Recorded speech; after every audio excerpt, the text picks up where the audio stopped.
Good morning students. हम लोग पढ़ रहे थे सिविक्स का चैप्टर सेकंड, जिसके अंदर हम लोग कॉन्स्टिट्यूशन डिज़ाइन देख रहे थे कि किस तरह से कॉन्स्टिट्यूशन होता है, कंट्री को नीड होती है। तो सबसे पहले हम देखते हैं कि कॉन्स्टिट्यूशन क्या होता है। ठीक है, संविधान।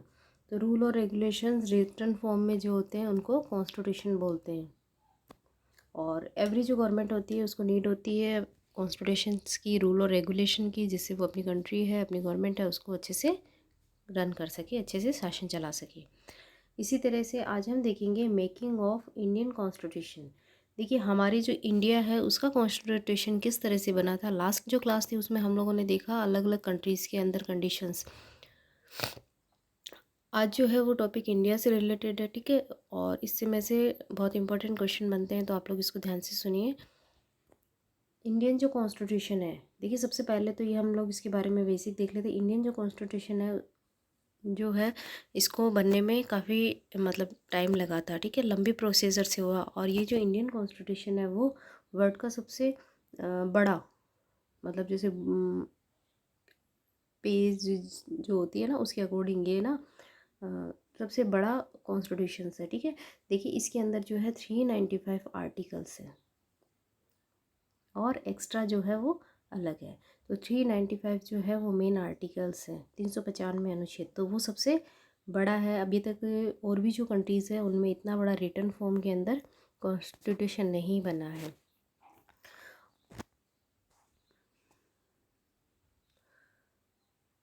तो कॉन्स्टिट्यूशन जो होता है वो एवरी कंट्री के लिए इम्पोर्टेंट होता है, और जो गवर्नमेंट है वर्क कर रही है उसको हेल्प करता है। इंडियन कॉन्स्टिट्यूशन जो है हमारा भारतीय का जो संविधान है, ठीक है, हम लोग देखते हैं कि कब मतलब रन में आया था, कब से वर्क करना स्टार्ट किया था। 26 जनवरी 1950, 1950। ठीक है, 1950 को हमारा जो है कॉन्स्टिट्यूशन जो है वो लोगों पे स्टार्ट हुआ था, या कॉन्स्टिट्यूशन ने वर्क करना स्टार्ट किया था। और ये जो कॉन्स्टिट्यूशन है उसको बनने में काफ़ी लंबा टाइम लगा। देखिए ऑलमोस्ट 3 ईयर्स उसको बोलते हैं, 2 ईयर 11 मंथ और 18 डेज़। ठीक है, इतना टाइम हो गया, तो ऑलमोस्ट इसको 3 ईयर बोल देते हैं। ठीक है, और इसको बनाने में काफ़ी जो है वो पैसे खर्च हुए, अबाउट 65 लैक्स। ठीक है, इतने पैसे इसको बनाने में खर्च हुए। अब ये कॉन्स्टिट्यूशन है, इसको बनाया गया तो इसके लिए क्या क्या कंडीशंस थी, या इसका स्टार्ट कैसे किया गया। तो आप सबको पता है कि हमारा जो इंडिया है वो ब्रिटिश इंडिया कहलाता था पहले, एंसेंट टाइम के अंदर ब्रिटिशर्स के अंडर में था। और जो ब्रिटिश है, ईस्ट इंडिया कंपनी है, वो यहाँ पे शासन करने आई थी, और उसके बाद में ईस्ट इंडिया जो कंपनी है उन्होंने अपने आप अंडर में कर लिया था, ट्रेड करने के लिए आई थी, फिर अपने अंडर में कर लिया था।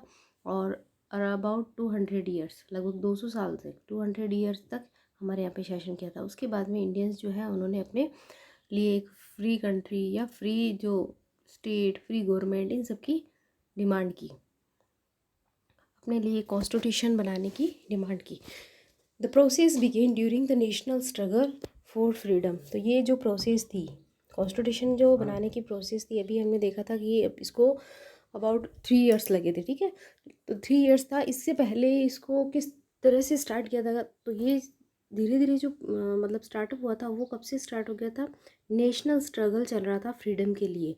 देखिए 1857 रिवॉल्ट हुआ था, सबको ध्यान में है। 1857 का जो रिवोल्ट हुआ था उसके बाद में कंडीशंस ऐसी हो गई थी कि ब्रिटिशर्स जो है वो इंडिया पे जोर ज़बरदस्ती शासन कर रहे थे, या फिर मतलब लोगों के साथ बहुत बहुत ही ज़्यादा गलत व्यवहार कर रहे थे। ठीक है, तो जो इंडिया के जो लोग थे ना वो फिर 1857 के अंदर उन्होंने रिवोल्ट किया, और फिर वो लोग अपने आप को एक फ्री कंट्री या फ्रीडम चाहते थे, स्वतंत्रता चाहते थे। इसके लिए उन्होंने फिर धीरे धीरे अलग अलग जगह पे जो है वो स्ट्रगल करना स्टार्ट कर दिया।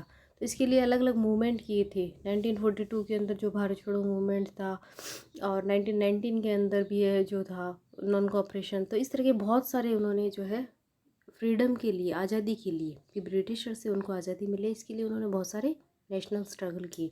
और इसी स्ट्रगल के पीरियड के अंदर इन लोगों ने डिमांड भी करने स्टार्ट कर दी कि हम लोगों के लिए एक अलग कॉन्स्टिट्यूशन होना चाहिए, हम लोग अपना वर्क सेल्फ करें, हमारी खुद की गवर्नमेंट होनी चाहिए। फर्स्ट ड्राफ्ट, देखिए बहुत इंपॉर्टेंट लाइन है, फर्स्ट जो ड्राफ्ट था वो 1928 के अंदर बना। देन 1931, फर्स्ट 1928 के अंदर हुआ था। Motilal Nehru and 8 leader demanded in the draft, ठीक है। तो ये जो ड्राफ्ट की जो डिमांड थी वो किसने की थी? मोतीलाल नेहरू लीडर थे और 8 जो और अदर लीडर इनके साथ में थे, ठीक है। यूनिवर्सल एडल्ट फ्रेंचाइज, देखिए अब इस जो ड्राफ्ट तैयार किया गया था ना, इसके अंदर उन्होंने क्या क्या मांगे की, जो ब्रिटिश गवर्नमेंट थी, हमारे यहाँ पे ब्रिटिशर्स था, उनके शासन था, ब्रिटिशर्स की गवर्नमेंट थी, तो वो उनसे क्या डिमांड कर रहे थे कि यूनिवर्सल एडल्ट फ्रेंचाइज, देखिए जो भी एडल्ट है, एडल्ट का मीन्स हो गया 18 या 18+ का, जो भी है उस सबको इक्वली वोटिंग का राइट मिले।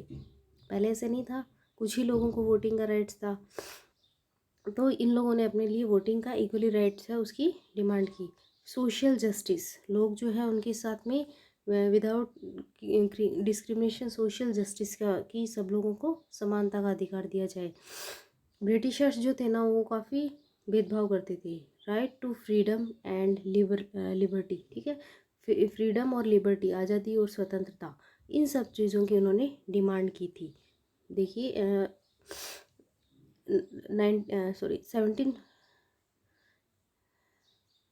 1757 से 1857 का जो टाइम पीरियड था ना, इस टाइम के अंदर ब्रिटिशर्स ने अपने आप को काफ़ी स्ट्रॉन्ग कर लिया था इंडिया के अंदर, ठीक है। और 1857 के अंदर पब्लिक परेशान हो गई और उन्होंने रिवोल्ट कर दिया, ठीक है। फर्स्ट वार बोलते हैं इसको, फ्रीडम का फर्स्ट वार। इसके बाद में 1858 के अंदर जो गवर्नमेंट थी, ब्रिटिश जो गवर्नमेंट थी ना, उन्होंने सारा जो कंट्रोल है इंडिया का वो अपने अंडर में ले लिया। तो हमारा जो इंडिया है उसको उसकी जो गवर्नमेंट है उसका वर्क कौन करता था? British government. तो ब्रिटिश गवर्नमेंट थी तो वो हमारे यहाँ पे राज कर रही थी, हम लोगों को उनकी सारी बातें माननी पड़ती थी। तो इसलिए जो लोग हैं उन्होंने फ्रीडम और लिबर्टी, आज़ादी स्वतंत्रता के लिए लड़ाई लड़ी कि हमारा देश है, हमको अपने हिसाब से वर्क करने दीजिए। पार्टिसिपेशन इन प्रोविंशियल लेजिस्लेचर, देखिए प्रोविंसीज जो थी ना ये स्टेट टाइप में थी, ठीक है। Helped Indian and farming framing their constitutions, तो इस जो कॉन्स्टिट्यूशन है इसके अंदर किस किसने पार्ट लिया? पार्टिसिपेशन इन प्रोविंशियल लेजिस्लेचर, विधान परिषदें बनाई गई थी, जो भी स्टेट जो बनाए थे ब्रिटिशर्स ने। देखिए ब्रिटिशर्स जो थे ना उन्होंने अपने वर्क को करने के लिए इंडिया है उसको छोटे छोटे पार्ट्स में या छोटे छोटे स्टेट्स में डिवाइड कर दिया था और वहाँ पे लेजिस्लेचर बना दी थी, विधान परिषदें, जो हेल्प कर रही थी कॉन्स्टिट्यूशन मेकिंग के अंदर। Leaders inspired by French revolution, अब जो भी कॉन्स्टिट्यूशन की डिमांड कर रहे थे मोतीलाल नेहरू एंड अदर जो 8 लीडर्स है, तो ये जो लीडर्स थे वो किससे इंस्पायर थे? फ्रेंच रिवॉल्यूशन से।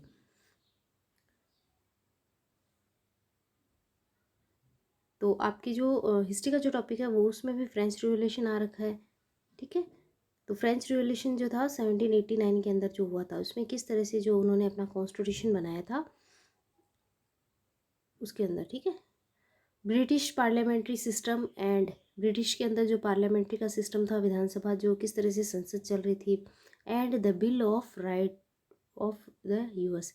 और देखिए जो इंडियन लीडर थे ना वो किस किस से इंस्पायर थे? सिंपल सा क्वेश्चन है, फ्रेंच रिवॉल्यूशन से उन्होंने इंस्पिरेशन ली, ब्रिटिश पार्लियामेंट्री सिस्टम को उन्होंने फॉलो किया, और बिल ऑफ राइट जो यूएसए के अंदर था।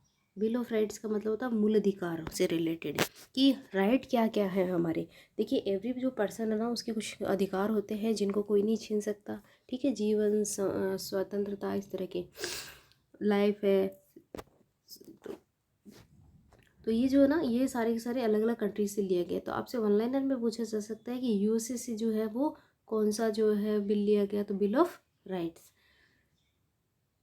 दे ऑल्सो लर्न, देखिए फंडामेंटल राइट, हम लोगों के जो कॉन्स्टिट्यूशन के अंदर जो फंडामेंटल राइट्स है वो यूएसए से लिए गए हैं। They also learn what the British burdening Indian citizens, की जो ब्रिटिश जो है ना वो इंडिया के साथ किस तरह का व्यवहार किया कर रहे हैं ये भी उन्होंने सीखा था। क्योंकि ब्रिटिशर्स का राज जो हमारे यहाँ पे ऑलमोस्ट 200 ईयर्स तक रहा था, और किस तरह से ब्रिटिशर्स है वो हम पे शासन कर रहे थे और जनता का शोषण कर रहे थे। तो इसलिए उन्होंने एक जो कॉन्स्टिट्यूशन है उसकी डिमांड की, और सबसे पहले डिमांड की थी 1928 के अंदर।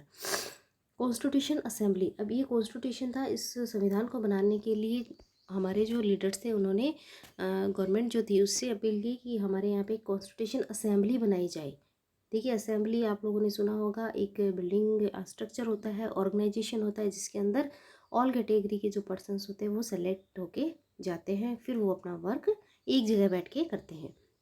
तो कॉन्स्टिट्यूशन जो असेंबली है उसके अंदर election to the constitution assembly held July 1946 के अंदर, ठीक है। तो ये जो कॉन्स्टिट्यूशन असेंबली थी इसके अंदर जो मेंबर थे वो सेलेक्ट होके गए, तो इसके लिए इलेक्शन कराया गया। और इलेक्शन के जो इलेक्शन हुए थे वो 1946 के अंदर हुए थे, जुलाई के अंदर। इसके अंदर ये था कि देखिए 10 लाख, जो 10 लाख की जो पॉपुलेशन है उस पर 1 पर्सन सेलेक्ट होके जाएगा, ठीक है। 10 लाख की जनसंख्या पे एक व्यक्ति है वो सेलेक्ट होके असेंबली में जाएगा। तो इस तरह से 389 कंप्लीट जो मेंबर थे ना स्टार्टिंग के अंदर वो 389 थे। उसके बाद में इंडिया पाकिस्तान का डिवाइडेशन हो गया और ये जो नंबर है वो अलग अलग सीरीज़ में बट गया, ठीक है। लेकिन आपको ये ऐसे ही समझाने के लिए बता रहे हैं कि किस तरह से जो पूरा जो इंडिया की पॉपुलेशन थी उसको डिवाइड करके 389 जो मेंबर है वो असेंबली में गए हैं। देखिए हम लोग देखते हैं ना कि हमारे यहाँ पे जो पार्लियामेंट सिस्टम चल रहा है, ठीक है, पार्लियामेंट की सीट्स है 540, अभी जो से 545 पे वो फिल की जाती है, ठीक है। और टोटल नंबर जो सीट है वो 552 है, ठीक है। तो ये जो पर्सन है वो कैसे सिलेक्ट होते हैं, ऑल इंडिया जो है उसको अलग अलग कॉन्स्टिट्यूशंस यानी निर्वाचन क्षेत्र या एरियाज़ के अंदर डिवाइड कर दिया जाता है, जैसे कि 75,000 पे 1 पर्सन, ठीक है। तो इस तरह से